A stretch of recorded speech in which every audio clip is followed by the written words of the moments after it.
Welcome back to another episode of Building the Pride. I'm your host, Drew, and I'm joined as always by my co host, Mike. Mike, how are you? Doing fantastic, Drew. Back up in Michigan. We were down in hot and sweaty Florida, where you go outside for 5 minutes and you want to come back to grab a towel. It was so hot and humid out. But loving being back in Michigan again. So, how about you? Well, I know it wasn't as hot as Florida, but it was hot enough for me, at least, up here while you were down there. And I'm doing well. It's about, if it's 80, 81 degrees, I can deal pretty well, but anything much hot, you get to 85 and higher, and I'm pretty much like, yeah, I just want to sit in the air conditioning. I don't care where it is. So Yeah. that's okay. It's summer. Yeah. I'm kind of the same way. There's that sweet spot of about 72 to 82. It's kind of a tight window. But to me, that's the sweet spot for getting out, playing some golf, doing some yard work without just baking or dripping with sweat. So See, and I'm a good 5 to 10 degrees cooler than that for my sweet spot. So 67 to 77 yeah, ish. pretty much. Yeah. Well, let's talk some football. We always start with news and notes around the NFL, but it is summer after all. It is July. This week there are none.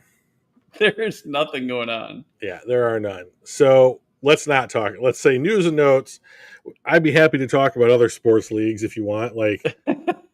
For example, I was having dinner the other day and I was watching Wimbledon, and one of these underdog tennis players in the men's tournament was beating the number one ranked. I don't know if it's player in the world or player in the tournament, but the dude had a one next. Yeah, the dude had a one next to his name, so I guess it doesn't really matter. And the underdog was up 2-0, and I believe leading in the third set. And then he pulled some shit right here. Oh. And they took him off the court, and I guess you're allowed a certain amount of time for a medical diagnosis away from the court. And he came back on and immediately just went to his opponent and just was like, nah, I can't go, and had to retire, quit. And wow, so this dude, so devastating. Yeah. This dude who was, I don't know anything about tennis, but he was the 16th ranked player, and you're crushing the number one ranked player, and then all of a sudden part of your body's just like, nah, dude, you can't have this. That is, I wouldn't know what it's like. I assume it's terrible. It looked terrible. Yeah. So I feel bad for that dude. Going up against Prime Tiger, leading, going into, partway through championship Sunday and tearing your knee on a swing, and you're like, I can't finish the round. And Tiger's like, okay. Oh man, that's too bad. I did not hear that. His opponent, the number one ranked guy, was pretty gracious when he was being interviewed after the match abruptly ended, and he was just like, you never want a match to end like that. It's obviously good for me because I was so far behind. He had to win everything, yeah. And so his opponent had put him in a position where you can't make mistakes. No mistakes. Yeah. And that's where you want your opponents, is where they can't make mistakes, because people make mistakes a lot. You have to be perfect and all the pressure. Right. Yeah, that's so anyways, I thought that was a bummer, but there aren't any contract signings. We talked about the Minkah Fitzpatrick, Jalen Ramsey trade last week. I think it's kind of bleh. Right. I don't know. I have a kind of a low opinion of Minkah Fitzpatrick. I think Jalen Ramsey's still a really good player, but not the dominant presence he was 3-4 years ago. I think that he's still a top 10 corner, but he's not the number one corner. Right. I think Pittsburgh allowing their OC to trade for a tight end that he's had in the past, when you have two good tight ends, especially one that you've committed financial resources to on the roster, is very weird. And I don't know if you and I were talking about, it must have been you. I don't know if you and I were talking about this, but is this Pittsburgh's last hurrah kind of like we're gonna sign Aaron. Let's just do all this crazy shit. Like we'll trade Minka for this, and like we'll Yeah. sign Darius Slay on like a 1 year, and then after this, like he's It's like gonna the go last coach dance, but for USC. Pittsburgh Steelers. I guess that is one thing that happened is that season 2 of Quarterback comes out on Netflix today, and it Yep. features Jared Goff. So I'm sure Jared at some Goff, point we Kirk will be Cousins, and your boy, your boy. Batmobile, I am lost. Joe Burrow. Oh, Joe Burrow. Yeah, yeah. Danny's already watched a couple episodes, so it's pretty good so far. He's like, "Have you seen it?" I'm like, "It came out today, and I had to work." Yeah, No, I did Danny. not watch. Danny, who I know is listening at some point, like you're an adult now, son. You gotta realize how this shit goes. You can't just watch Netflix all day. So Oh, wait. Teenagers. I know he's Yeah, only a so I'm teenager for one interested in more it. year, though, right? Like this is He his is. last teenage year. Yeah, he's got till November 22nd. End of an era. So yeah, it's weird. I don't know how that happens because I don't feel that old. I take that back. I definitely feel old. Yeah, pick a pencil up off the ground and tell me how old you feel. I mean, like Oh my gosh. the We were ground gets a little painting further and away every year. You know. 100%. We were painting and we were doing all sorts of stuff down in Florida, and it was painful. Like I felt sore and tired. I'm like, I'm just not doing anything that should be causing this. I don't understand what's going on here. Yeah, I had occasion to like go from 0 to 60 like sprinting for a mild emergency yesterday after work, Bears. and not bears. Oh, What the okay. dogs got out, Oh, and so yeah. I had to. I mean, you just react like a human being's not chasing down a dog. You know, like it's just not happening. So this is what happened. I took 8 steps and then realized that I'm out of gas. And then what my first step, I went like this to start running, and I tore some shit in my back. So last night I went Yeah. to sleep, and it felt like somebody was poking me with a needle that was on fire. Luckily today, whatever I tore, like put out of place. I don't know what it was, but like it's sore, but it's not the fire needle. So that's good. At Yeah. least you bounced I back did from it. something similar just getting out of my vehicle. I twisted funny and popped something in my hip, and I'm just like, Jesus, I'm not that old. I swear to Yeah. God. But I remember so you said you were painting this last weekend. oh, In college, a buddy of mine asked me if I would go help him paint like the interior of a cottage. He said cottage, so I thought, oh, cool, small.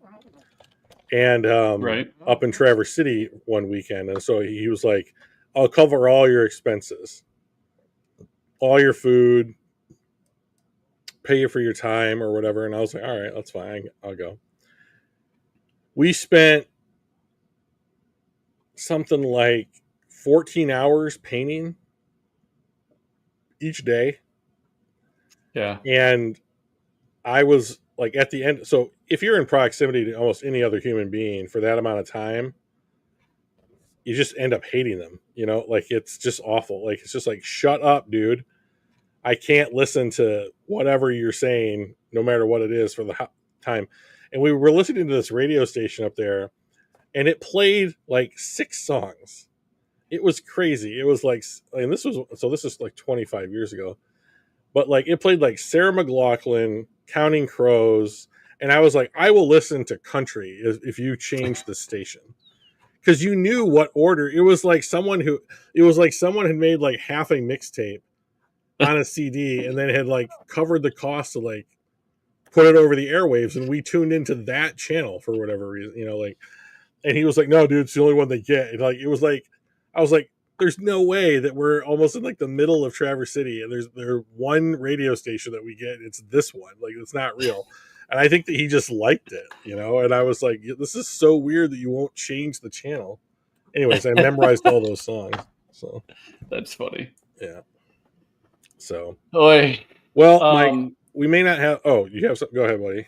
I was just saying, I've been kind of scouring things. Remember last week we talked about some of the different top 10 lists and coaches on the hot seat, and trying to find some of these little polls and basically opinion polls.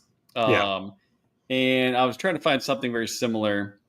I did find one earlier. Now I'm trying to track it down. PFF graded or ranked their top 10 offensive lines in the NFL going into the season, and the Detroit Lions were not on that list. And I'm just like, I don't understand. I'm trying to track it down to show who it was, but I'm just like, I don't understand. We lost a couple people. Losing Ragnow hurts. Losing Zeitler hurts.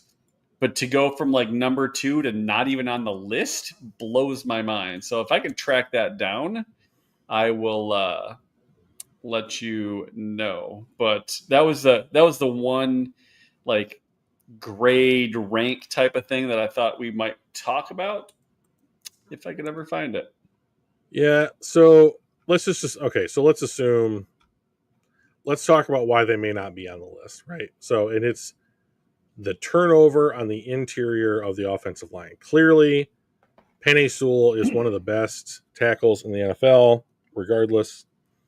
Decker has proven to be um, a really solid top 10 or 12 left tackle in the NFL for almost the majority of his career. He's been hurt once or twice, missed a game here or there, but like he's been pretty consistent. What's up, Zaqua? And then, but Frank Ragnow, when you have a guy that's like Sewell's clearly top, I don't know, 3 to 5 tackle in the NFL. You've got this guy over here who's like a top 10, right around 10th left tackle. Oh, we'll throw in the second or third best center, first best center some years, before Creed Humphrey showed up at least. In the NFL, all right, okay. Oh, Kevin Zeitler, he's been great in Baltimore for a long time. And then, oh, what's up, Kathy? Nice to have you on the show. Hey, Kath. Yeah. Then like it's really easy to be like that is a top 10 line. That is look at all the top of the position players that are on that line. Oh, you lost Jonah Jackson, who played pretty well. Well, she hurts us. When It's you probably me. well, she is your best friend. I mean, that makes a lot of sense. If it was me, it would be odd, right? Yeah, that's true. It would be shocking. Yeah, it would be shocking. You lose somebody like Jonah Jackson, who you had on a rookie deal. He played well for you, but got hurt. You let him go. You didn't want to pay him. You replace that guy. Graham Glasgow, like Zako's already said, like he's been regressing, but like he's been regressing at playing like his worst position on the offensive line. Like Right. Graham Glasgow can literally play all 5 positions. It doesn't mean he's good, as good at all 5 positions or what have you. And like he's not going to beat out Penei Sewell for right tackle. But like the reason that he's on the team is because he has position versatility, which the Lions love, and knows their system, and is a good player. And like having a Penei Sewell changes things. Like we've seen trick plays be run to him. We've seen him move otherwise dominant defensive ends off the line and just erase their presence, game in, game out for years now. Like he's a difference maker at a position that doesn't have a lot of position like difference makers. But there is a place in this league for people like Graham Glasgow where it's just, are you the most athletic? No. Are you the most talented? No. Are you one of the smartest? Yeah, maybe. Like he knows the system. He knows what's expected of him. He doesn't make a ton of mistakes, but a younger, more athletic person lined up across from him can beat him. So, I mean, if you take that type of player and you put him at center, which is the position on the offensive line that needs the most continuity, has the most communication with the quarterback, is responsible for calling out like the blocking assignments and that kind of thing. That is going to be invaluable coming off of losing one of the best like centers in the league and that the Detroit Lions have ever had in Frank Ragnow. Is he going to be Frank Ragnow? No, he's not the No. same size. He's not the same player that Frank Ragnow is. But can he be that bridge to the next guy who has that Yeah. long-term position lockdown? I think that's a yes. Like a And like, bridge quarterback. We got a bridge right, center. right, exactly. You know, And and like the he Lions, plays well enough to hold down the fort when we need to do what we need to do, right? I mean, obviously exactly. you're going to miss Frank Ragnow, but it's not like, well, he's gone and everything crumbles. Now, if he left and Sewell left and Decker left, yeah, everything Oh yeah, crumbles. But like, that's not even a foundation at that point. That's just a hole in the right, ground. You know, it's definitely a hole. yeah. So I mean, So, you know, but until you see like what the answer for Frank Ragnow is, how a rookie in Tate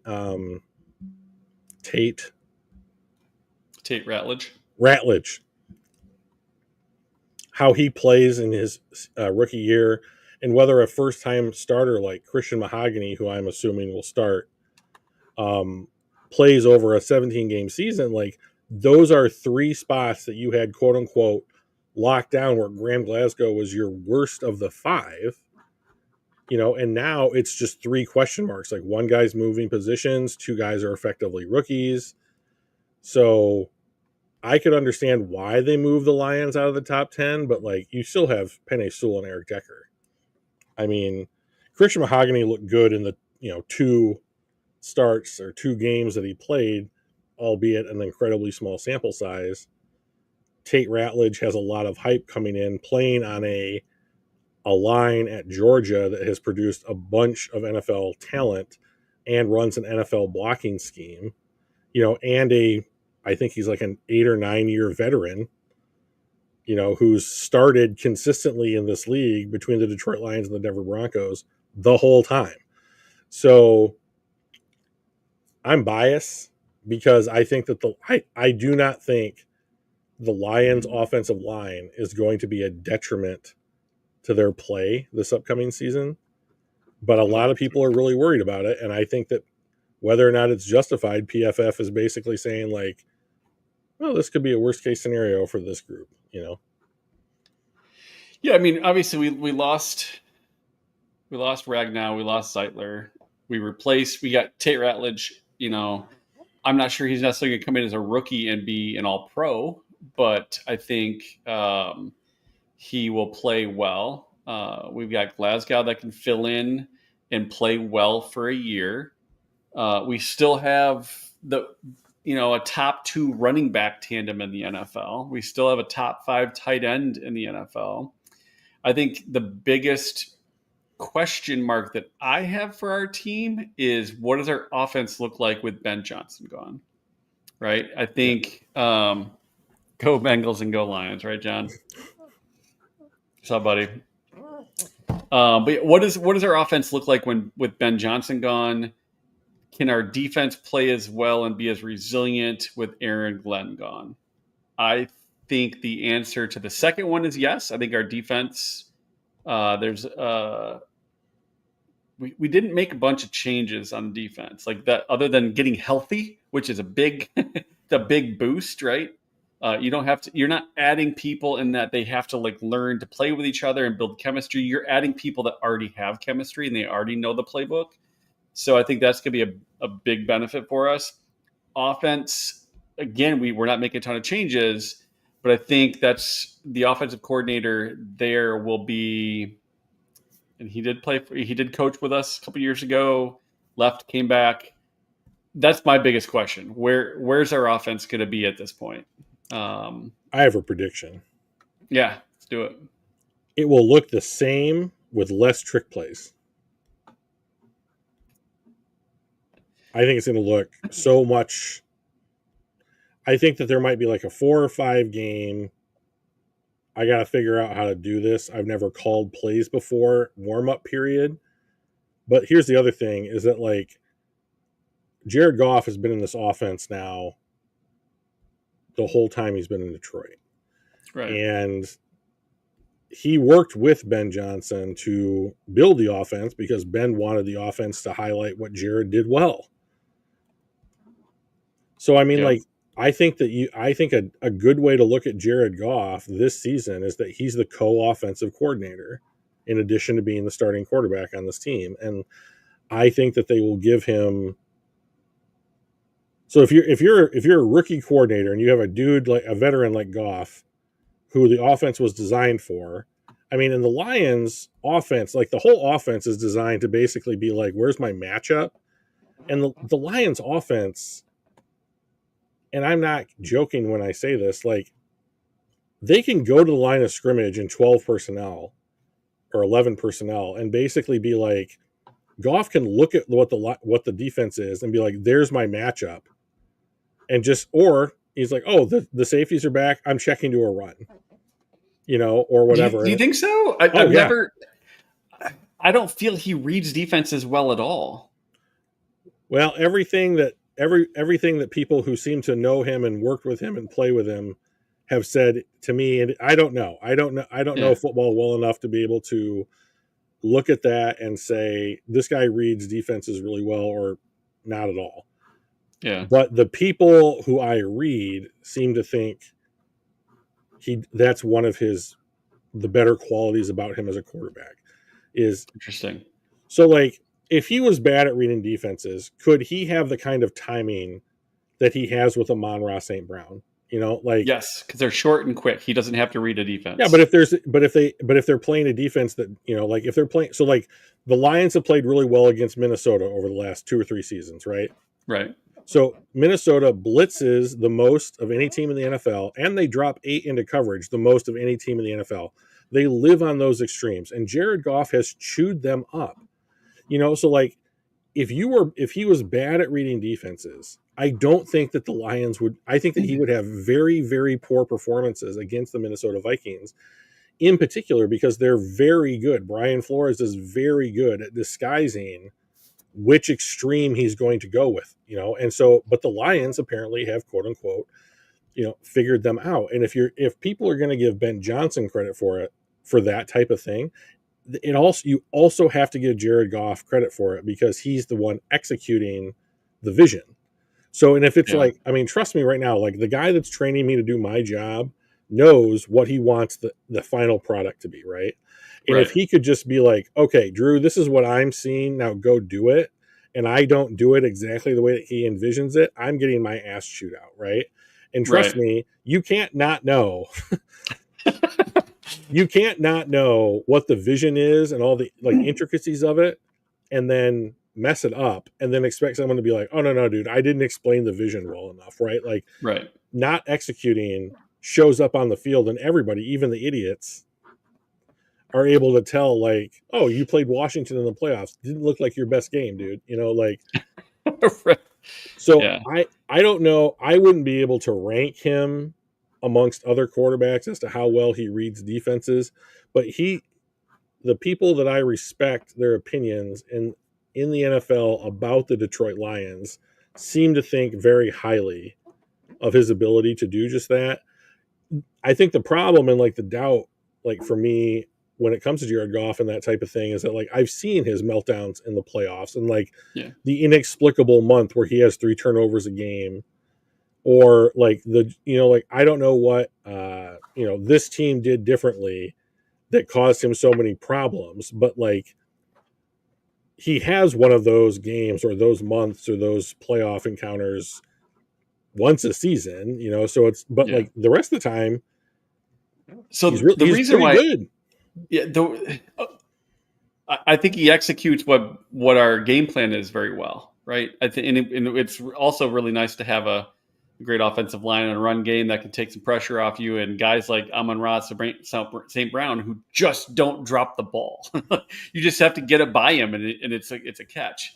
Those all help. But when I look at his play, I look at the fact that like I think he misses the way the play is going to develop after about a second and a quarter, like halfway through your normal like 2.5 second thing. Like if it's not what he sees right away, he doesn't progress very well. And I think that's why he dumps off a lot. And it's great when you have a check down that you can count on, like David Montgomery and Jahmyr Gibbs. It's really easy to take that, and because they're going to make something out of it, right? I don't see him extending plays in such a way that not necessarily extending with his legs, but going and like, all right, I'm looking at the defense.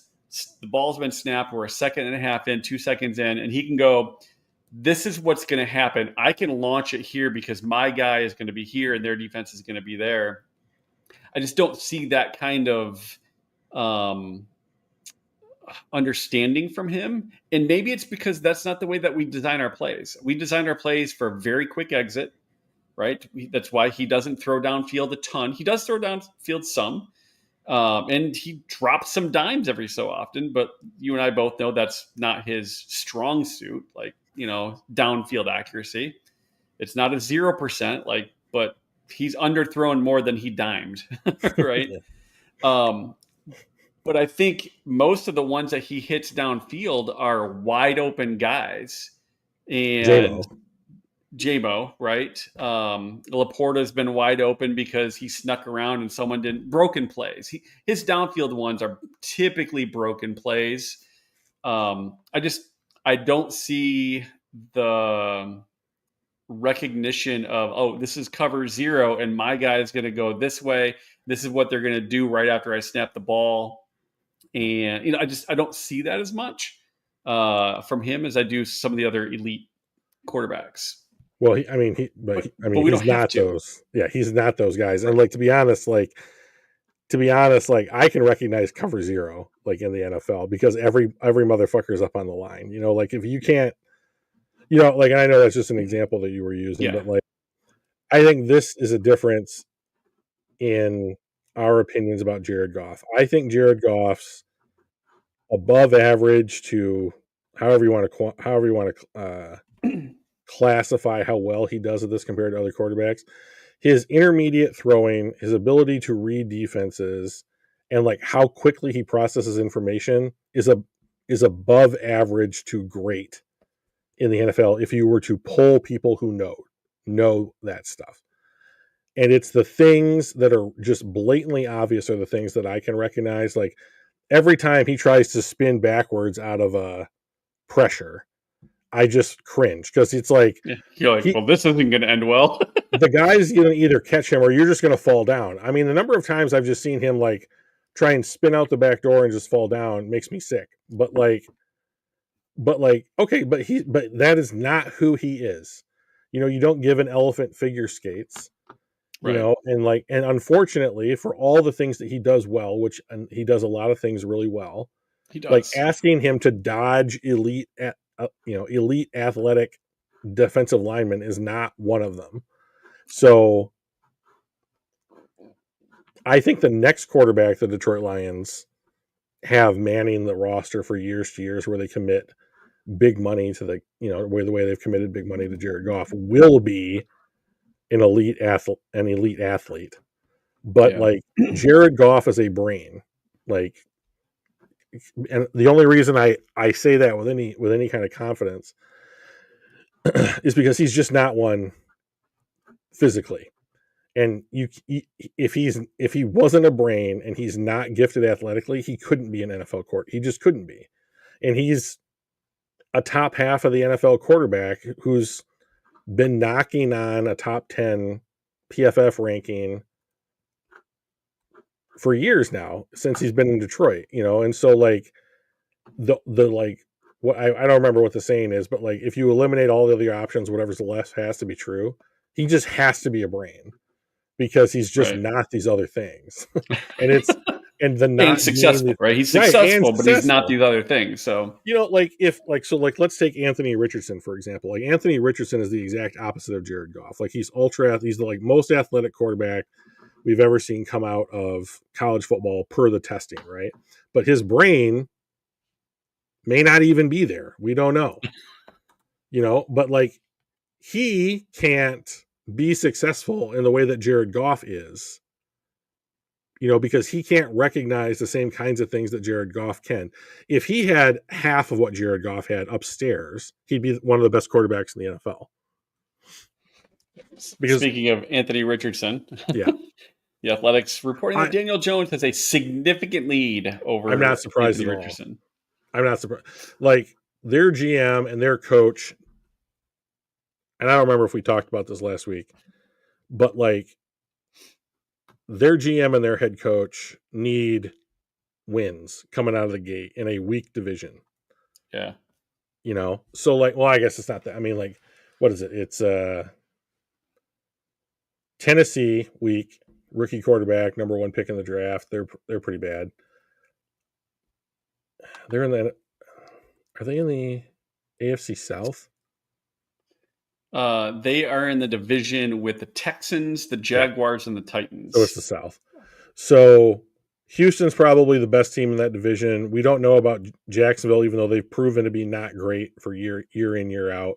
So like, I don't think that there's any reason to suspect Indianapolis, if they get competent quarterback play from Daniel Jones, which remains to be seen, could be contending with Houston for like a tiebreak scenario for the division lead and a playoff berth, in week 15 or 16, heading down the stretch. And if that is going to happen, it's going to be because of Daniel Jones. So Anthony Richardson needs to prove that he can learn from his mistakes. Otherwise, he's not going to be on their roster. So this is a year to figure out which of these two guys is going to be the quarterback next year. So, yep.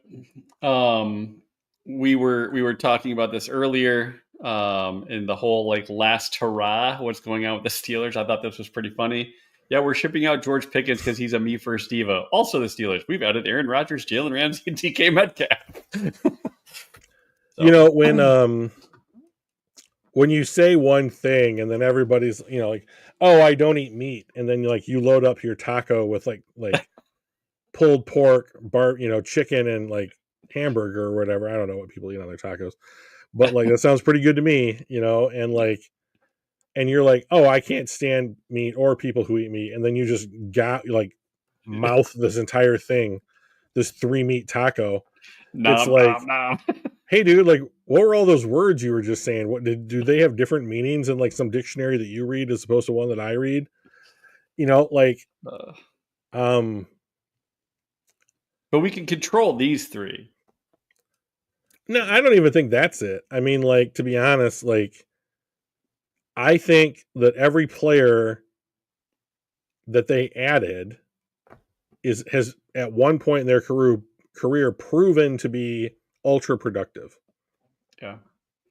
Whether or not they're still productive is crazy, but like people with the attitude that George Pickens has demonstrated over the last 2 years in the NFL end up on different teams. They end up on teams that can't afford to not have somebody with his talent because the better teams don't want the attitude. Like the culture won't allow for it. Right. But I don't remember where he got traded. Desperate He was in teams. Dallas. Yeah. He's in Dallas now, right? Yeah. And like he can be like, Dallas is a franchise that for 40 years has had one brash player, ultra confident. Sometimes some people might describe them as me first players.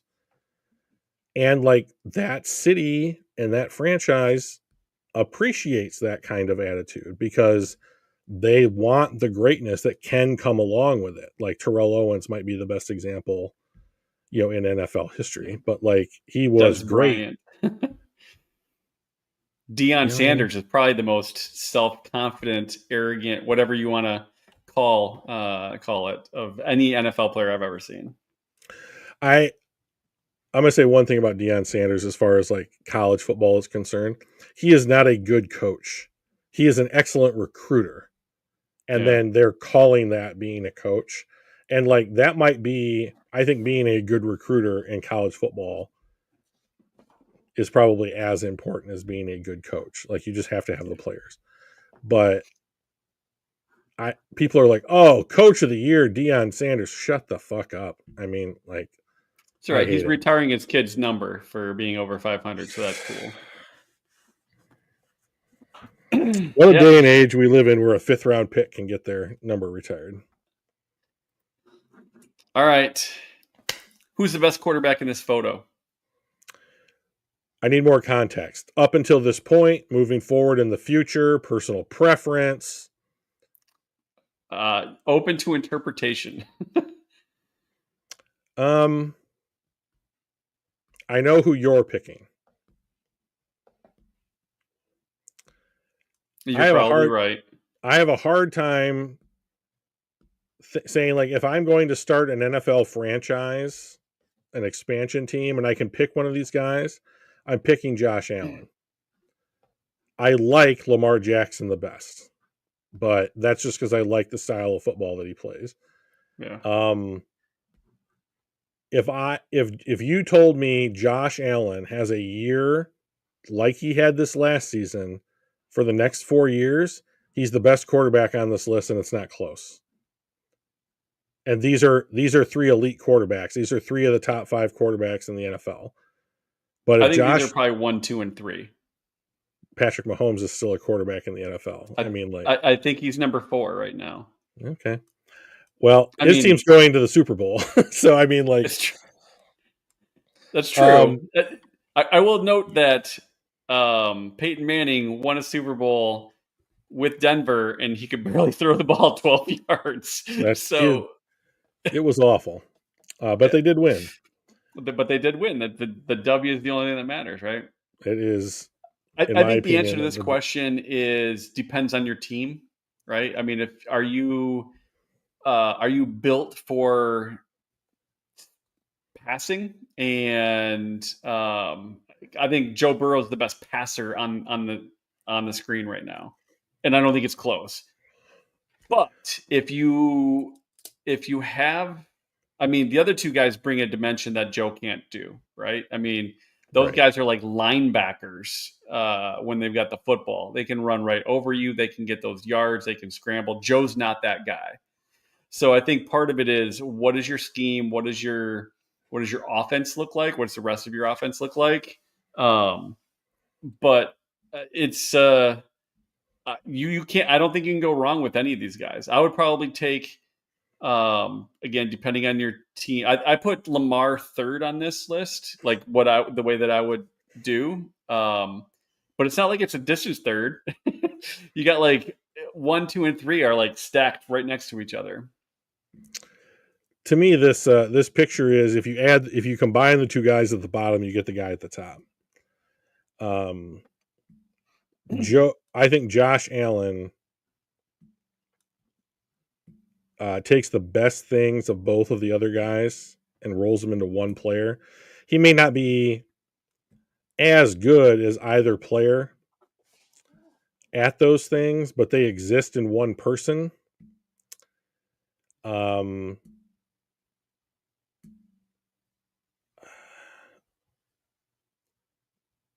yeah, I wouldn't be. I mean, if I'm starting a new franchise and I get any one of these guys, I'm not unhappy. I'm Right. pretty stoked. Like, oh shit, like, you can design a team around any of these guys. The thing about Josh Allen that I find as a criteria that helps me say I think he's the best is that his first 2 years in the league, he was horrible. Yeah. He was horrible. And then year 3, he's elite, and he has stayed there. And so when I went out and tried to find the reason why, I found an article from some Buffalo beat reporter that was like, it took Josh Allen 2 years to get his feet right. He just was coming out of Wyoming. He had terrible habits, and it took 2 years to break Mechanics. those habits. And then he did. And so then he had 2 more years of being like an elite player, but like, he threw a bunch of interceptions. He was always right at the top of the NFL with the number of interceptions thrown, which was to some degree balanced out by the fact that he would come up with like 20 plus yard passes, big time plays, basically, Yep. to kind of balance out the mistakes. And this last year, he maintained his big time throws and cut the Turnovers interceptions down big down time. dramatically. Yeah. So I mean, if he is, and he like Lamar gets the most attention for his running ability out of these three, but Josh Allen's the one who has outgained, I believe, Lamar Jackson each of the last 2 years running the ball, and he's enormous. He's the biggest guy on this group. He's not the fastest, but like I think he's the best combination of all the things that you want in a quarterback amongst these three players. And while I would agree with you that like Burrow is the best thrower of the football, like it just looks Yeah. what you would want an NFL quarterback to throw like. He just has like perfect He's the form best when it comes to throwing the passer in the football. league. Right. Like Yeah. as a thrower of the football, the dude's elite. Like but if I had to like compromise on that a little bit to get all of these other things that Josh Allen brings to the table, I would do so. Yeah. I think playing in Buffalo is a big problem. Now the other two guys also play outdoors, but that's not Buffalo. Yeah. And of all, I I think mean, that like, helps him out, to be honest, because he can, with his running ability. I mean, you're in those snowy, crappy games. If your quarterback can do what he can do, running the ball and passing the ball, I think it's a huge help compared to like the opponents that are coming in, probably playing from used to be playing in domes, and then they're going to come in here. I mean, even if he wasn't Joe Burrow, the MVP of the league or whatever, like I just that skill set alone gives him the all right. You're ahead in this quarterback competition right from the start, just because of that. I guess I look at it a little bit differently. Like to me, like a playing outdoors in those weather conditions, and Buffalo has some of the worst weather conditions in the NFL. Just disgusting sometimes. Yep. Um, I if I have Josh Allen, like let's just say on a neutral playing field, like let's just say in Arizona, right? Like perfect weather every time you want to play football. If I just take Josh Allen and I put him on a football field and I line him up opposed to like whatever quarterback is lined up opposed from him, he's probably the better quarterback the overwhelming majority of the time, right? Like I Yes. don't want to degrade his ability in any way.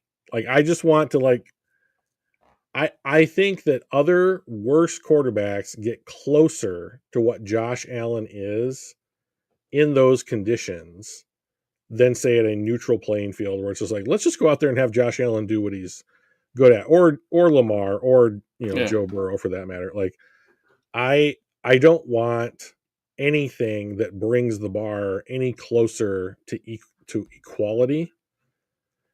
And so, like, I mean, to me, if I was an NFL owner and with a stadium that needed upgrading, like it's going to be domed. I don't give a shit where it is. Like, it could be in Yeah. Miami. I still want to play in a dome. I want So my skill guys to be able to show how skilled they are at this game. yeah, like if you want to make money and the idea is to put the best product on the field every game, every week from here on out, like you have to eliminate variables, and the weather is a variable no matter where you play in this country. Like even in Kansas City, like I mean, they have had some games recently where it was like, oh, it's negative 15 on the field. You can't play in that shit. Are you serious? Like you can't even have skin exposed, I think, at that level. Like it's and they go out there and they play. Like I just don't want to Yeah. see it.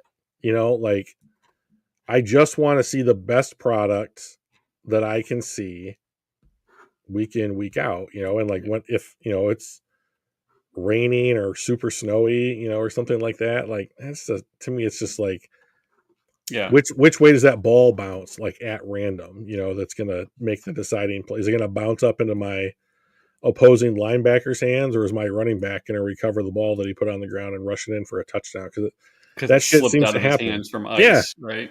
Yeah. it's gross. So, but like, yeah, it's an interesting question for sure. So we talked about a couple of those.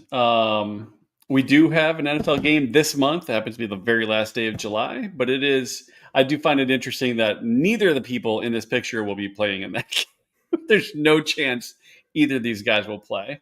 But Yeah. football is coming this month. Woot! So that's exciting. Yeah, I will be Um, interested to see for the purposes of like roster evaluation what that game. That's the first game of the preseason, right? yes. Yeah. Yep. We actually get an extra game because of that Oh, game. great. I know, right? Just what I wanted was So another opportunity for, they probably do want it, to be honest. They probably are like, that's another 60 snaps that we get to evaluate our roster. So, yeah. So week one schedule, some really great games. I'm not sure how good the Cowboys are going to be this year, but the Cowboys Philadelphia matchup, that head to head, is always. I mean, they're the biggest, each other's biggest rivals.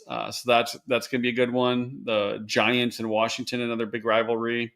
Detroit and Green Bay is going to be a great game. Buffalo and Baltimore. Like week one is lined up for some really great football.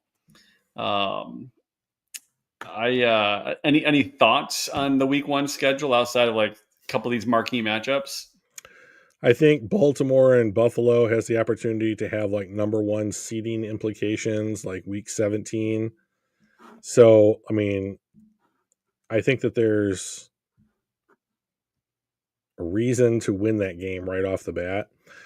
The game that I'm really interested in, actually, weirdly, is Bengals and Browns.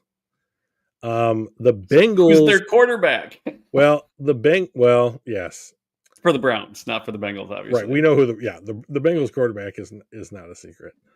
Yeah. Um, but the Cincinnati Bengals have come out slow each of like the last 2 or 3 seasons under their current head coach. I cannot remember his name. Zach. Um, Is it Zach, Zach? yeah, Zach. Zach. And like I don't know. I can't read if it's in Cleveland or not. I think I might be Bengals at I or the Bengals think at Browns.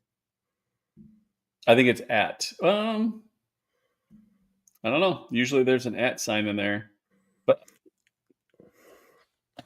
I will track it down. That's all right. Zach I'm pretty Taylor, sure by it the way. goes. The team on the left is going to the team on the right. Um, and like Zach Taylor, is that's who we were thinking of, by Zach the way. Taylor. Thank you. Yep. Yep. Cincinnati still has the Trey Hendrickson situation playing out. Weirdly, they still have the Shamar Stewart situation playing out. They haven't fixed any of those things, and like we're getting close to we're approaching the middle of July. And like practice time, getting in shape, understanding the playbook. And if you have to go on the road, I mean, it's a division game. Cleveland's terrible, but like it's a division game, and sometimes your division opponents play you harder than other teams might. If they have, let's just say it's Dylan Gabriel, just for the sake of argument. Right. If he wins the job to start week one, and he goes into like week one against a terrible Bengals defense, even no matter how, like the best part about Cleveland is their defense. The best part about Cincinnati is their offense. So like I find it hard to believe, but like I could see a game on the road week one with a slow starting Bengals team that's like, okay, their defense forced us on 2 or 3 drives to not score touchdowns. And even with a terrible quarterback, could they just run the ball effectively on Cincinnati to the point where it's like, yeah, we kicked 4 field goals, but then we got a touchdown, in the fourth quarter, and it's a 1-score game, something like that. Like that's the kind of thing I worry about with Cincinnati. And like those are the games they absolutely cannot afford to drop. Like you remember last Right. season, Burrow's on the sideline, like we're 6-8, like barking at his coach in a game they're winning. Like he's mad because they dropped like the first 4 games of the season. Yeah. They So played like really well at the end. they I mean, they did. They played sneak into the great. playoffs. They're dangerous, right? When Yeah. you're riding that kind of a wave. and I'm sure that's his argument, is that like if we had cared, like, and gotten our our act together in weeks one, the first month of the season, like we'd be in the playoffs right now. Yep. And unfortunately they missed out, and so like I think that these games for Cincinnati, especially against a team that was picking like fifth in the draft or whatever it ended up being, like and like in draft, I mean, I love Mason Graham. He went to Michigan. He had one of the greatest. He had like a season saving tackle to win the Rose Bowl. That sent Michigan to the national championship game. Like I love Mason Graham, but Yeah. defensive tackle is not the kind of position that you draft and it's like, oh, okay, it's turned our whole season around. Like it's just it's another solid foundational piece. It's not like drafting a quarterback. It's not It's like not the game drafting like changer. right. And so like I would be shocked. I mean, Cleveland had an offseason that was built around, well, let's keep Myles Garrett and then like let's try and get a bunch of foundational pieces Yep. for like A whomever's our rebuild. quarterback, you know.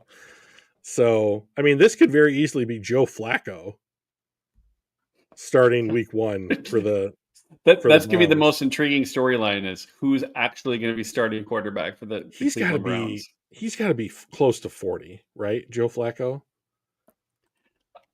Joe Flacco, born in 1985, Yeah, so he's so 39 or 40. 40. Yeah. January of 85, so he is 40. So I mean like when I hear myself say the Cleveland Browns taking on the Cincinnati Bengals with 40-year-old Joe Flacco at quarterback, I don't be like, "Oh, I'm going to put money on that game." Right. But if I had to pick one that's like this is like 10 to This is the one 1, you stay away from in that Survivor League, right? yeah, if I'm in a survivor league, I stay away, right? But if I was So who getting do like you pick? 10 So to 1, speaking of that, yeah. who do you take in this week one if you're in a Survivor League? I mean, a lot So of times what I'll do is I'll take a look at what's the Vegas line and which team has the biggest odds or the best odds, and I yeah. usually start looking at that. A lot of these are real tight. There's no presumed blowout. Well, maybe Washington over New York. If I was so is in a survivor league, Mike, do you get to pick one team once? You pick one team one time. Then I'm Each going week you're going with a different a team you haven't picked yet. then I'll take Denver over Tennessee in week 1. Denver over Tennessee in week one. We should do a That would, pick 'em league this year just to like for yeah. fun. Well, Danny and I tried to do that last year, and he decided that he was the worst of all time at this because he I see got it. I can almost see nothing that. right. It was kind of hilarious. But yeah, I'll see if there's a I'm sure there's a website out there that has some free Survivor Pick'em leagues, and maybe we'll put one together for the show and anybody that wants to join in. Yeah, sounds good. No cost, no prize, but other than um, you know, running your mouth and bragging rights. As a Michigan fan, that's sometimes just as good as it can get, So, The other thing there's a couple other things I wanted to hit. I know we're getting close to that hour. The NFL, blah blah blah. Maurice Jones-Drew. He ranked all of the 32 RB1s heading into the 2025 season. Where do you think? First of all, who do you think is number 1, 2, 3? Let's go the win place show. I'll do Derrick Henry 1. I'll do Christian McCaffrey 2.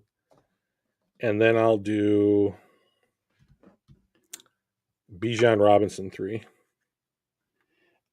You forgot about the best running back in the league, Who's that? Saquon Barkley. Oh, right. I sure did. Now that you remember that he is playing, where would you put him? Spoiler alert, it's in that top there. Sure, that's fine. You said Maurice Jones-Drew, so I just immediately don't care about this at all. So, like, I'll just put Saquon at 4 just so we can move forward. So he's got Saquon at 1, Shockingly, yeah. Okay. Derrick Henry at 2, Okay. and Jahmyr Gibbs at number 3. So Who's I the thought that fourth was guy? Josh Josh Jacobs. Jacobs. Just can you run through the top 10 for me, please? Yeah. Bijan at 5, Sure. Kyron Williams at 6, Okay. Jonathan Taylor at 7, Christian Interesting. McCaffrey at 8, Okay. Aaron Jones at 9, and Bucky Irving at 10. And you get your bonus one, James Cook, because I scrolled too fast, too far. Sure. Whatever. I mean, most of these guys, I think if you just mix them up on different teams, they're probably pretty close to the same ranking. Like, they're kind of in a tier where any given day one of them can be just as good as any other. I think Josh Jacobs at 4 is real interesting. He's good and he's consistent, but like, what does he do well? Like, is he Yeah. elusive? Does he break tackles? Does he not? I mean, none of these guys on this list probably fumble a lot because that just doesn't get you playing time. But Well, like, I will say Kyron Williams, he had 3 fumbles lost. That was his biggest problem last year, was holding on to the ball. yeah, But they that also had is nobody important. else to that they could go to other than him. But It's true. he was real good, but you got to hold on to the ball. So he had I 3 will say fumbles lost. his backup doesn't fumble at all. Just FYI. So, Oh, but the like, kid from Michigan. yeah, I love the way that Blake Corum just runs the football. I know Kyron and he kind of runs similar. That's why they took Corum and put him on the roster. But like, Yeah. Kyron's really good. So I mean, let's talk about Gibbs at 3. Yeah. I mean, if you extrapolate, let's say that he got does it say how many snaps he got there last year? He had 250 attempts. I'm not sure how many snaps. I think he was close to being 2,000 yards from scrimmage last season. I think that if you took half of David Montgomery's production, or even a third of it, and you gave those snaps to Gibbs, he's probably number one on this list. But he has to split time. Yeah, It might he be had different this year. 1,400 yards rushing, 500 yards receiving. So he had 1,929 yards from scrimmage. That's not bad. In a split backfield, and I'm sure that is the big thing that people are seeing, is that like this guy splits time. It's real close to 50-50, and he's putting up stats as if he's like a full-time starter. Yeah. Like if you go through the rest of these lists, like if you can name the backup running backs to these other guys, I'd be shocked. And like if you can, I would put David Montgomery as the best quote unquote number 2 running back of any of the other guys on this list, like, and they're number 2 running backs, right? So I don't know. Saquon's got Hurts. He's not bad either. who? Jalen Hurts. He's a quarterback. I know, but he runs a lot. He does run a lot. He runs a lot. He vultures a lot of Saquon's touchdowns, but that's fine. But like, it's not like you're handing the ball off to Jalen Hurts, that kind of thing, right? Right. So I think Jahmyr Gibbs has the potential to be the number 1 stat producing running back in the NFL if, I don't know, David Montgomery wanted to become an astronaut, or if like God blinked him off the earth for some reason, like I think that like he certainly has that potential if he was playing a more significant role over a 17 game season. And like maybe we find out this year, if the new OC is going to give him like that kind of maybe 65-35 instead of 50-50, right? I we'll think in see. 2 years, especially with at Derrick Henry, I mean he's in year 10, right? Saquon's in year 8, Really? and Ja's only in year 3. So like 2 years from now, I wouldn't be surprised if he's sitting there at number one. Well, PFF a couple months ago also had like the top players under 25 years old in the NFL, and like the Lions had 5 of the players. Yeah, And so like, and he's one of and them, Hutch wasn't even obviously, on there because he was right? just over. Because he was like 25 and 7 days old. Um, so one of the things I looked at doing for this week was like some contract projections for like their 2022 class and in their 2023 class, like what that might look like. And like I went to Pride of Detroit, and like I picked up 4 names that they had contract projections on, and then I started to compare those to like the contracts the Lions have already handed out to like their pillars, their young pillars of the team. Right. So like, let me ask you this: they've already extended David Montgomery. It's not crazy, but like they've extended him for another 2 years.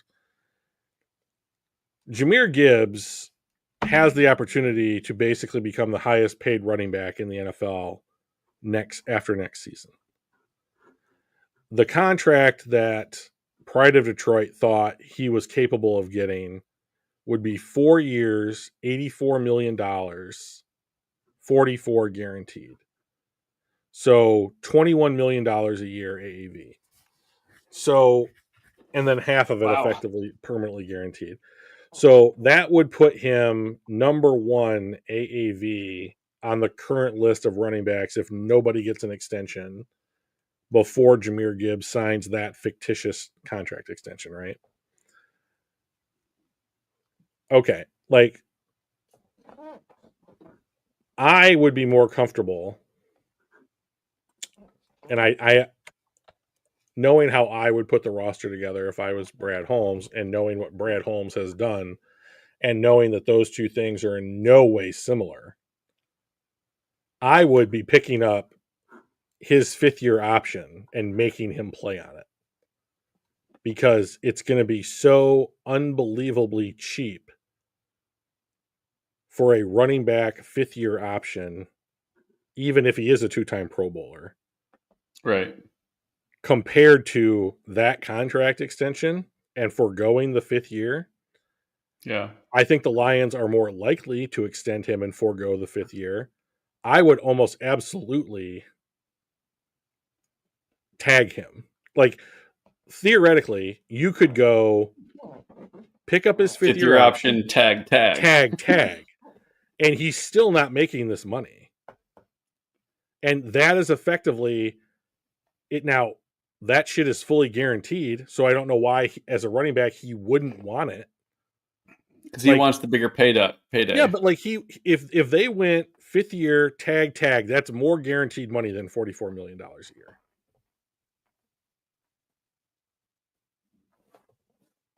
He's like, what was he the 12th pick in the draft? 12. Yep. I bet if we figured out what 5th year option for a 2-time Pro Bowler, because that maxes out his 5th year tag, plus getting franchise tagged, and like, it'll have to be the good one, not the secondary baby one. If he gets the Right. 2 highest tags in consecutive seasons, because like the second tag bumps it up to like 120%. What's up, Brian? Yeah. I'm betting that comes out to around $50 million, fully guaranteed money for Over the 3 3 years work, years. or instead of 4. And then he would be And going then you into get year the 8. bigger contract. Right. So then you could go into year 8, which is where Saquon is, probably with more years of better production. I mean, Saquon really broke out this year in Philly. Yeah. And he had a great year. 2,000 yards and a shitload of touchdowns, and they won a Super Bowl. Had the unbelievable back jump over the dude. But Crazy. like, Jahmyr Gibbs, if he comes in with like 2,000 yards from scrimmage or more for like 3 consecutive years, that's as good or better. So like, and then you'd be going into year 8, and you could basically sign this contract 3 years later, and it would still be like, okay, that's going to take me to where Derrick Henry is, then I'm all good. Like I'm 31 and I can retire from the NFL with almost $100 million fully guaranteed. Come on. Like that's what I would try and do, just because it keeps the AAV down. But like it's probably not what they're going to do, because that's a lot of guaranteed money to commit to one player. Yeah. So I don't know. And players just don't like playing on the 5th-year option They do not. They want because more they surety. because they want money. Right. That 5th-year option is not what that first or that second contract is going to get them in year 1. So Mike, here's a little let's do a little quiz, and then we'll see where we stand at the end of the show here. All right. If Jahmyr Gibbs has this upcoming season with the exact same stats as the ones quoted in the article that you just showed us, Yep. and you have the opportunity, his agent tells you he will sign for 4 years, $84 million, 44 guaranteed. You're offering that contract to Jahmyr Gibbs. You'll make him the highest paid running. Let's assume 21 a year makes him the highest paid running back in the NFL. I think you have to. Okay. And the reason I say that is because I think we need a good, for Jared Goff to be at his best, he needs pressure off of him. So we need a good offensive line, and we need a run game that can keep the defense honest. Like when Stafford was here, we had no run game, so they just sat a whole bunch of guys in the back because they knew we weren't going to run on them. And if you have that good run game, you get guys that you have to crowd up to the line of scrimmage or at least threaten it. And I think that gives Goff is very good at play action passing. And I think all of that makes him better. And the fact that Jahmyr Gibbs is going to be he's already, as far as MJD is concerned, the 3rd best running back in the NFL. And to be honest, that's probably how I'd do 1, 2, 3 right now as well. So like, I think you have to. I think you have to keep that rolling with the offense that we've got and the quarterback that we've got and what our window is. Which I know we've already always talked about. Your window is always this next year, right? Because then anything can happen. But like, I think we need to do what we need to do to make sure that keeps rolling the way that we've got it. All right. So for context, because I've got some people who are up for new contracts, and then I've got some people that are like a year out from contracts. So let's set the stage with what the Lions have currently already done. They gave Penei Sewell 4 years, 112, 43 million guaranteed. They gave, which seems light on the guaranteed money, but whatever. It's less than $30 million a year, which so the 112 was all new money, so that doesn't include like what he's playing on in the last year of his rookie deal, right? Which would pump it up to like 120 or 130. Can't remember which one. Lee McNeil got 4 years, 97, 28 guaranteed, but 55 guaranteed against injury. Seems pretty apt, considering that he got hurt. And Amon-Ra St. Brown got 4 years, 120, 77 guaranteed. So that's what they've done. That's ink on paper, what they've done. Okay. And so Goff got 53. Goff got 53, right? So these are just and you're right to throw him in because his number affects the cap in a pretty significant way. But these are the kids. I'm paying more attention to the kids than the guy that I don't, the grizzled vets. Yeah. But let's segue to a grizzled vet. So Alex Anzalone skipped OTAs this year because he is anxious to get a new contract. He's in the last year of his deal, the 5th year, conversation all over again, just slightly different, right? I don't know what he's getting paid this year. It's not a ton. I think it's like 6 something. Would you give Alex Anzalone a new contract extension at some point during this season of 2 more years, 15 million, 9 million guaranteed? He probably takes him until his 9 early million 30s. guaranteed. Yeah, he's 31 right now. 7.25 million on the cap this coming year for 2025. So you'd be giving him a little bit of a pay bump, but really as a percentage of the cap, it's really not. It's about the same Brian as is far as the pro. guaranteed money. Yeah, Brian is a pro Anzalone deal. He votes Yeah, yes. I think I would do that. It's only 1 year essentially is guaranteed, the $9 million. The second year we can walk away, he can retire, whatever. I mean, because obviously he's 31 now. He'll be 32 a year from now. It'll be a 33. He'll be 33 on the year for this contract, which for a linebacker is Yeah, where you start dipping, right? So yeah, I think that's probably fine, and I think he would probably take that. yeah. The other thing I have when it comes to this theoretical contract is like, what's who do you play there if he's not on the field? Like, You draft somebody. right? I mean, like, but like, there's no one close to Alex Anzalone on the roster that can play. Like, Rodrigo's hurt, Yep. so I mean, like, you're talking like replacement level player as a backup right now. So I mean, like, I think that you have to give him this deal just so that you can like draft a kid next year and like have that be the succession plan. Yeah. Brian says if the front office thinks it's a good deal, I'm happy to spend Sheila's money. I think Anzalone would be worth the money, even if he's not an incredible value. Yeah, I mean, like, I think I also like it because, like, I agree with the like positional value idea, right? And like the Right. NFL just doesn't spend a ton of money, on weak side linebackers, and so like this feels like, well, we're going to pay you, if we're paying him 7.25 this year and we gave him 7.5 next year, you went up $250,000 and the cap's going to go up like 15, 16, $20 million. Like your percentage of what we're paying you per the cap is going to drop like precipitously on those numbers. Like, I'm all for that shit. Like, that seems like a pretty good deal, especially since like knows the team, knows the defense, worked with Kelvin Shepard his whole time that he's been in Detroit, I think. And then like, And he's a mentored culture Jack. guy. Yeah, he's a culture fit. Like, these are things the Lions really care about. Okay, so now we've talked about him before. Let's talk about him again. Jamison Williams.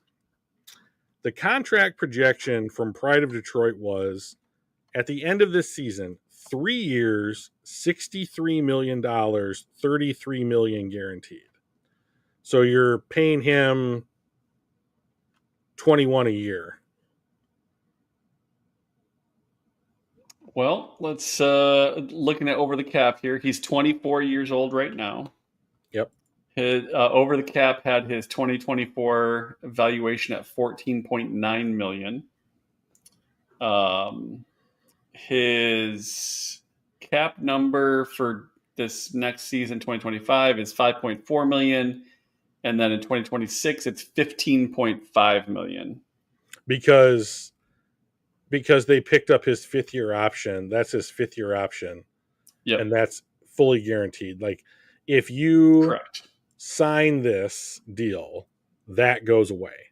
So not only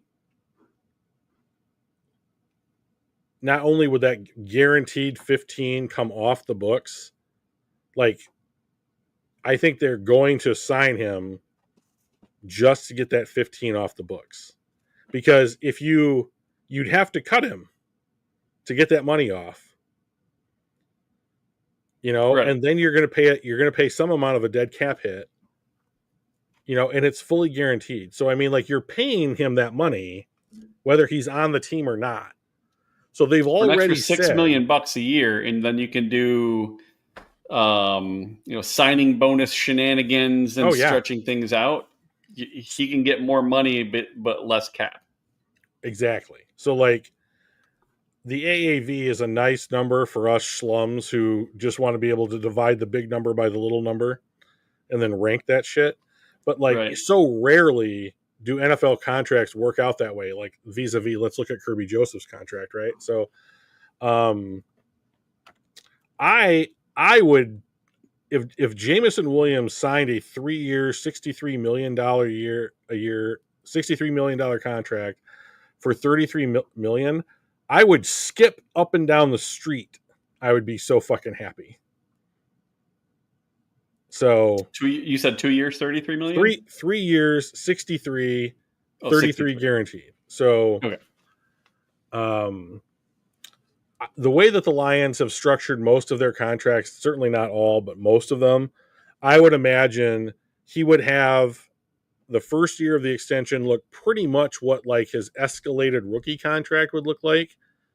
Not the 15 guaranteed, but something like however much that is increased per like the rise in the cap over that same amount of time. And then in year 2, he's going to get the majority or the lion's share I see of what you did there.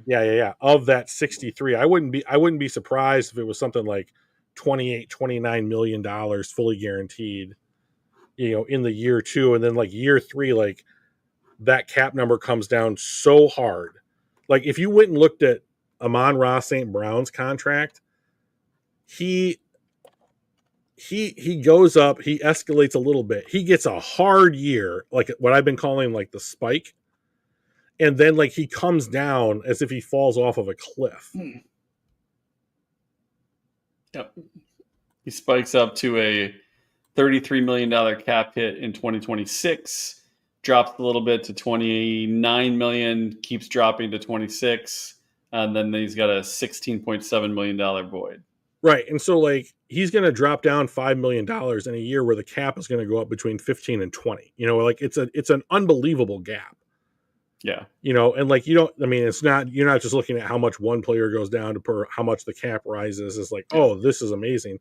But like it is telling that like the Lions are building in those little cushions in the last 2 years of these extensions, so whatever.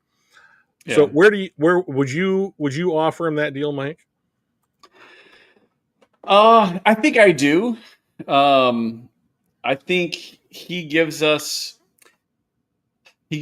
a facet of our offense that we don't use very often, but when we do, it's explosive, right? And can be game changing. So I think 21 million. Where does that even put him on the list of positions for wide receiver?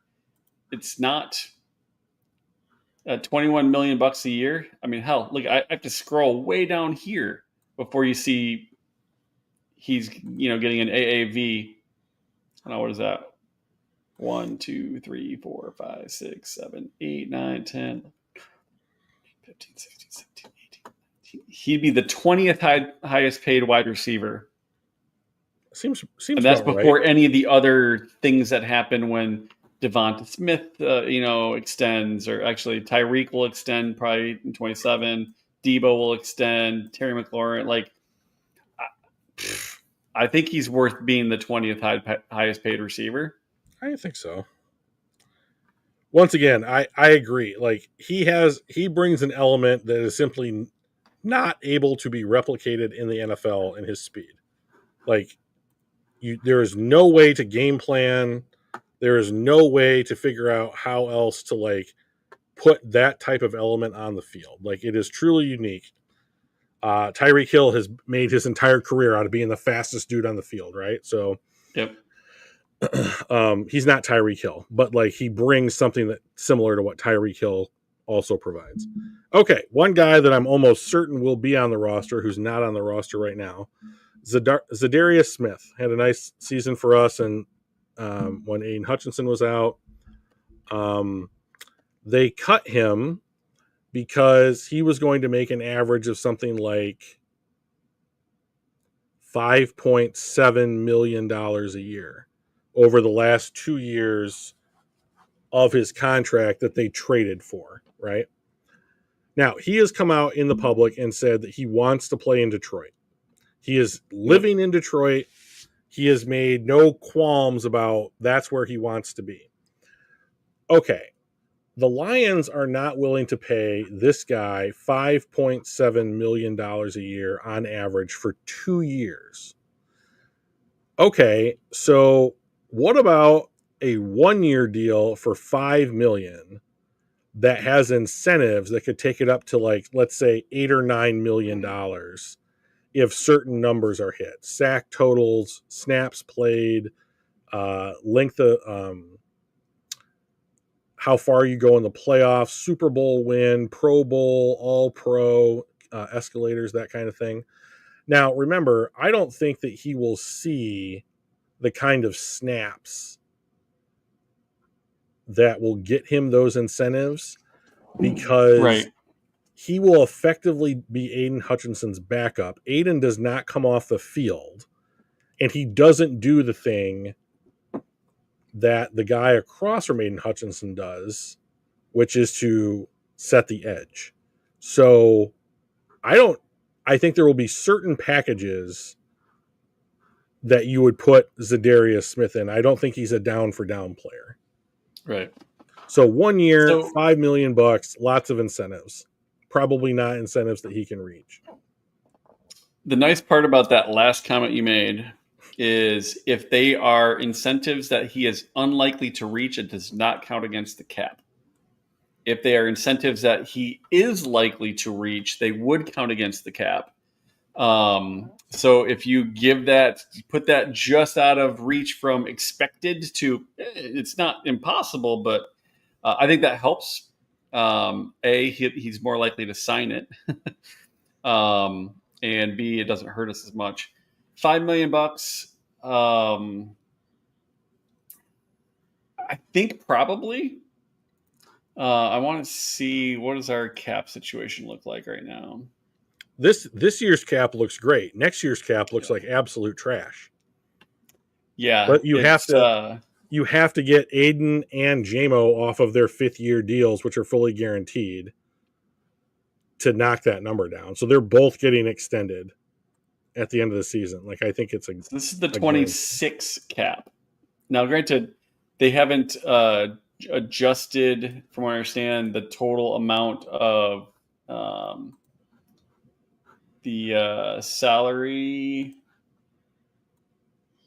This is not the official projection for the following year, right? So we are $54.3 million over the cap we'll have to get under. Now, granted, Goff's $70 million of it next year, Yeah, which and you means can we're going to have to restructure him for up to restructure. 40. Well, if Yes, you we're going to extend restructure JMO him. much, that's 2/3 of the 54. So then if you restructure Goff, you don't even have to restructure him for the full restructure amount. Like it but I mean, I would, because they almost always want to go into the season with 20 million plus in cap room just to manage the roster. So I mean, like, And I don't know how retirements affect our cap. So like Ragnow next year has a $16.35 million hit against our cap, but he's retired. So I don't know how that gets played out. well, I know that Breeze retired whenever he did, a little bit later, a couple months after the draft, and because of the way that he retired or the timing of when it happened, they were able to stretch whatever was left on his contract over 2 years. I'm hoping that something like that will happen with Ragnow, that like they'll pay some amount of dead money hit in year one and then be able to split whatever was left over 2 years to basically make it not nearly as impactful on next year's cap, which is the most important thing. Like, they Yeah. need to figure out ways to save $4 million here, $7 million there on next year's cap, because next year's cap looks awful. So Yeah, and if they could save 12.75, that's a big part of that. yeah. All right. So the last thing I want to talk about are the other members of Jahmyr Gibbs' 2022 class. Okay. Okay, so I did a little digging, and if like I think these are decent numbers based upon like what we have seen the Lions do when it comes to extending players that they drafted who have proven to be near the top of their position, not necessarily the top, but like near the top of their position groups in their rookie deals. So they're all 4-year deals. Jack Campbell, 4 years, 68 million, 30 guaranteed. So he came in at like the tenth highest rated linebacker last year per PFF, but this contract pays him closer to like a top 5 linebacker at his position group. How do you feel about 4 years, 68, 30 guaranteed for Jack Campbell?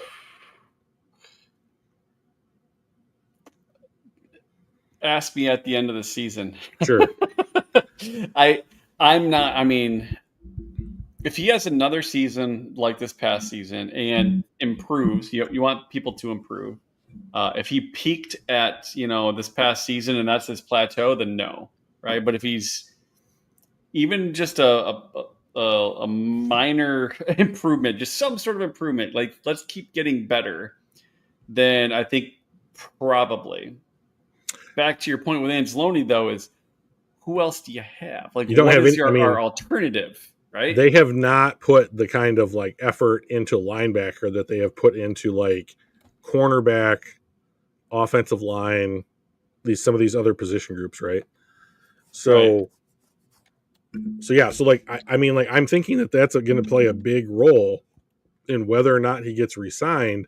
Is it's like there is no plan B right now, and like plan B might be draft a guy next year. We'll see what Jack does. He was a first round pick. You can pick up his 5th-year option and basically build in like a red shirt year to whomever you draft who could be a potential replacement. Yeah. But then you're not like then the I think the fan base will be like, well, you're starting over. Like like you have a guy who's gone through You're all also that. you're also starting over in a position that it's easy to start over in, right? You're not starting over in your quarterback where that's a Right. big changeover, right? It's linebacker is pretty easy to switch guys in and out, which is why they're lower on the positional value, is because you can find equivalent dudes relatively easy on the open market and in the draft cycle. So, I mean, I wouldn't break the bank on him. He's not that kind of an elite game changer. I mean, So, I have a hard time remembering plays that like he's a part of. Like that's the kind of my thing. Like if you talk about like Kirby Joseph, Brian Branch, Sam Laporta, Gibbs, like they all have even Jamison Williams, like they yeah, all like you think of like, okay, I remember this play where that really impacted the game. And like Jack Campbell is just your run of the mill. I'm going to get 12, 15 tackles a game, be in the right spot, make the right calls, and then no one notices me. yeah. So Grant Stewart is a special teamer, and that is all that he is. Okay, Mike, 2 more guys, and we can call it. All right. Brian Branch, 4 years, $80 million, $40 million guaranteed. Yes. Okay. I think that's an easy one. That puts him just under what they gave Kirby a year out. I can't imagine they don't extend him. I just can't, considering what he is to the defense. That means they have two of the top 3 highest paid safeties in the NFL. So we'll see. And But they're like also two of the best. I can't imagine not giving him. I would want Brian Branch on my team more than Kirby Joseph. Like he is too disruptive. But Kirby Yeah. is the turnover guy. So just potato, whatever you want. And then, of course, no I surprise. want both, Drew. I Well, want of course. both. I mean, does anybody not want any of these guys on the team? Even Campbell, I'd be like, I don't know that I really want him to leave. Right. Yeah. I'm not sure I So want to pay him, top 5 linebacker in the league money, but sure. if we're going to pay him JMO's 20th best linebacker in the league money, I'd be up for it. And then last but not least, Sam Laporta, 4 years, 80 million, 40 guaranteed, same as Brian Branch. Puts him $20 just million bucks under a year. what the top tight ends in the league are currently making. That's what I was just looking for. The top tight end AAV right now is George Kittle at 19.1. So $20 million makes him the top AAV tight end in the NFL. So, maybe it's 76 and not 80, but I mean, now we're quibbling. I think that if the Lions extend Sam Laporta, he's the number 1 or the number 2 highest paid player at his position for 10 days, a week, who knows, until the next guy signs, right? So we got Mark. Well, he's 30. Mark Andrews isn't going to reset the market. and Noah Fant. they already have his replacement on the roster. So yeah, I'm just looking at some of the next ups, at least on the higher end, and they're all the older guys. Kyle Pitts. no way. If he even makes the roster in Atlanta next year, I'll be shocked. Colby Parkinson. Kyle Pitts is such an unfortunate story in the NFL. It's just like he went to a team that had no idea how to use him. Yeah. Like if he hits free agency, I would be all about the Lions throwing some kind of prove it deal or something at Kyle Pitts and be like, I don't know, are you our new X receiver? Let's figure that shit out. I don't care. The dude's enormous. Yeah. Oh, by the way, matchup nightmare. Yeah. I heard the best. So how sometimes fans chant things like Jared Goff, that kind of thing. Yeah. There's one when Isaac Tesla scores his first touchdown, people want the SpongeBob cadence that goes what is it? He lives in a pineapple under the sea, Isaac Tesla, when he scores touchdowns. That's what they want. They want when he catches a touchdown pass, they want immediately they want the PA to be like, he lives in a pineapple under the sea, and then the whole crowd just chants his name like that. I don't know why, but I heard that and I immediately I'm on board. I've never watched one episode of SpongeBob SquarePants, but I would love to be at Ford Field and watch him catch a touchdown pass, and I would just at the top of my lungs join in on that chant. So I'm down for it. Yeah. I want that I really want that to happen. I think that would be a lot of fun. So so if you have to in the 2022 class from those 4 guys, and we haven't even talked about Hendon Hooker, who I don't even know is on the roster after his contract runs out after this year. But if you have to leave one of these guys off to make room for the other 3, you're leaving Campbell off, right? Yes. I just can't fathom Gibbs, Branch, Laporta not being on the team, through 2030 or whatever, Quick note on Laporta. He is on the NFL's top 100. He is the 94 in the top 100. They've only gone through 87. I don't think we're going to see Campbell in the top 87, right? He's not breaking the top 100. You got Laporta, who's broken the top 100 2 years in a row now, and he's only been in the league 2 years. I think it's a no-brainer that we do what we can to keep him. Yeah, I just have such a hard time thinking about we're just going to let Sam Laporta walk into free agency or Brian Branch walk into free. No. I could see us trading Laporta like we did Hawkinson. Tight end is one of those types of positions that you would do that to. I don't want to give this position top end money, let him walk. I don't see us doing that with Laporta. I think Hawkinson we did because he had the injury history and he just he needed a different situation, I think. And I don't think Laporta is in that situation. He's been healthy. He's been productive. I don't think we reward that by trading him at the end of his final season and of his contract. I don't see us doing that.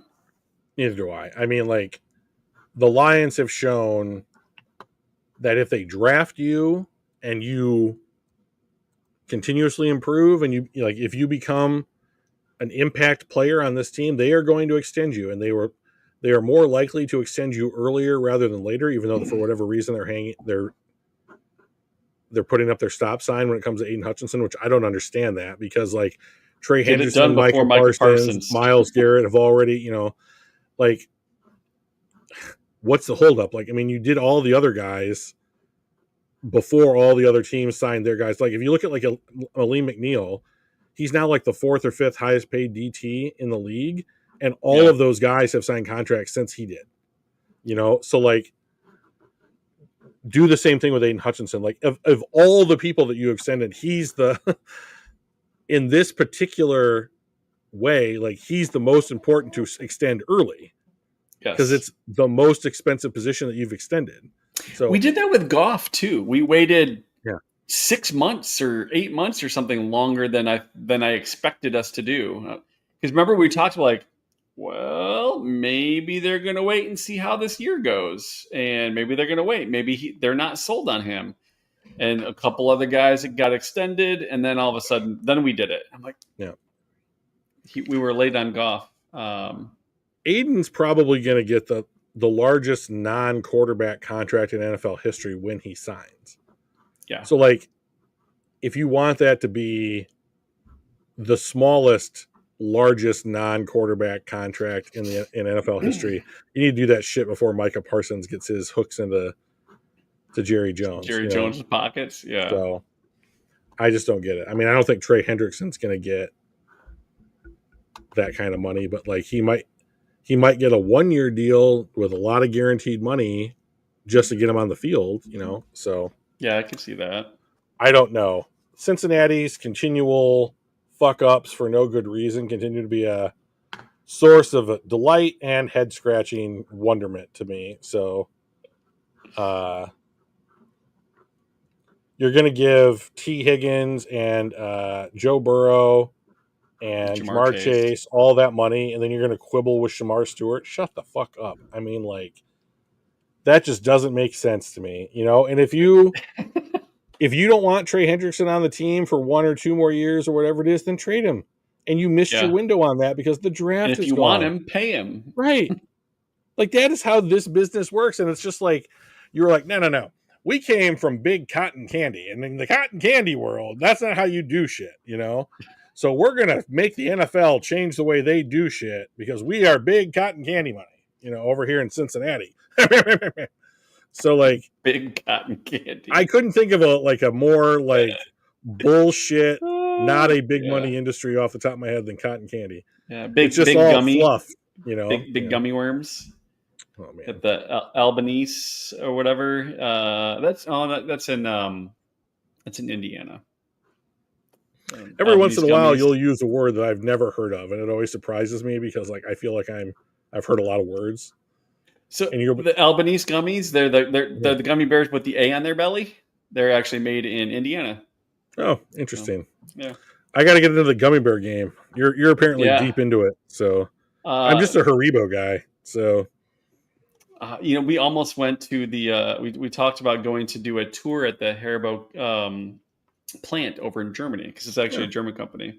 Oh, nice. We never got a chance to do it. No, but no, real bummer. The Germans, known for their candy making and just that. So, not beer or anything else. No, right? not beer. No. Sausage, none of it. No. So, right on. All right. Well, hopefully something really cool in the NFL will happen between now and next week because I've got no idea what to talk about. Maybe we'll do a mock draft. Well, we could also. Well, by then we'll have at least me. I don't know if you've got Netflix, but I'll have Oh, we'll do the probably quarterback watched show. quarterback show. Maybe some updates there. Okay. But if you don't mind, I'm going to give the treasure hunting thing a quick shout out. I'm going to throw a link in the chat, but it's pretty cool. We're on stage 4. It's a 10-part hunt, and the first 3 stages have already been solved. So we've already given over $3,000 away, with about a little over $27,000 in prizes left. So it's pretty cool. There's a lot of excitement, and figured I would give that shout out to anybody that's interested in a fun National Treasure meets the Goonies style activity. So if you're in People have been Michigan, calling this for is for just you. that. They're like, we don't have enough of this. Exactly. Bring it Exactly. to us. And now you have. And now we have, yeah, it's been fun. It's even been fun on the back end, like putting it together and seeing the solves, the people that are trying to solve the different puzzles, and like, is this the answer? I'm like, no, but that was great. Like, I'm curious how you came up with that one. It's been a ton of fun. So, That's cool, anywho, man. that's all. So, latest update there. But anything else football wise before we bust out of here and catch everybody next Tuesday? I wish there was, but I can't think of anything. So I guess the thing that I'll leave people with is just like, I wouldn't worry too much about the like turnover in coordinators or Frank Ragnow retirement. That are they notable things? Yes, but like, remember, like Dan Campbell found Ben Johnson and Aaron Glenn and had a lot of influence on turning them into such sought after commodities for other teams, right? And like, when he started and they traded for Jared Goff, it took a season and a half before the Lions became the thing that we are now accustomed to watching. And like, we are bringing in a new center and a new offensive coordinator, but we don't have to do the waiting of, we have to create the offense and get everybody familiar with it, draft the right people, sign the right people for all that stuff. It is, the learning curve for these things is so much smaller than what it was when we created it. And I think people are worried that we're going to go back to like the 500 ball club that we were. The schedule's harder. There's this turnover. Frank retired. Oh, like the sky Sky's is falling. falling. Right. Yeah. Mm. And I would caution you to say like, maybe the sky is falling, but like the Lions have one of the biggest umbrellas in the NFL. So Yeah. like, I would say like, if you are someone who gets off on hope, like I am when it comes to the NFL draft, right, or drinks the Kool-Aid is another way that people love to say it. Like, drink. I'm actually recommending that you drink some of the Kool-Aid, because I think that this team is built to be a mainstay in the NFL the Yeah. way that they have done it, and like, when you're good, this stuff happens to you. Yeah. So Frank Ragnow was going to retire at some point. Unfortunately, it was before everybody wanted it to. We're probably going to lose other coordinators to higher prestige or paying jobs or bigger markets or whatever if they continue to be good. And this is our first taste of that. Hopefully, we'll become accustomed to like, oh yes, oh, another coordinator stolen by the Carolinas. Oh, but Yes. yes, Dan has the other guy in the pipeline. So let's Yes. see how this goes, or whatever. Yes. Let's take that comp pick Yeah, and do something with it. can't. Yeah, they traded it. So, Hey, that's while doing we're something with it, right? sniffing or we're drinking from our brandy snifters or whatever, that kind of stuff. Like, Yeah. from our high back chairs in front of our fireplace, with all of our division titles lined up on the mantle, that kind of shit. Like, sign me up for that world, So like, just don't panic. Right. Be positive. Yeah, I don't think we're gonna be a 15-win team. I think our schedule's too hard, but I think we're still winning the division. I know you do. I think you're crazy, but I think we're still winning the division, and I think we got a real good shot at the number 1 overall seed. Oh yeah, I think winning the division is going to be so much easier this year than it was last year. Minnesota was Yes. like a surprise horse, like on the game where you shoot the water into the thing and the horses run Yeah. across the. Like Minnesota was just all of a sudden just there with Detroit the whole season. Like I don't think there's a team in the division that It's does not going that to happen this year. again. No, Not for Minnesota. definitely not for Minnesota. So, So have all faith. right, Drewster. Well, let's catch everybody next Tuesday, 7 p.m. as usual. Like, comment, subscribe, tell your friends. Let's get some more chatting going on. I know it's the doldrums of summer, but Oh God. we'll get through it. Throw some questions our way, and we can just riff on it. So, Yeah, sounds good to me. all right, we'll catch y'all next week. See you. See you guys.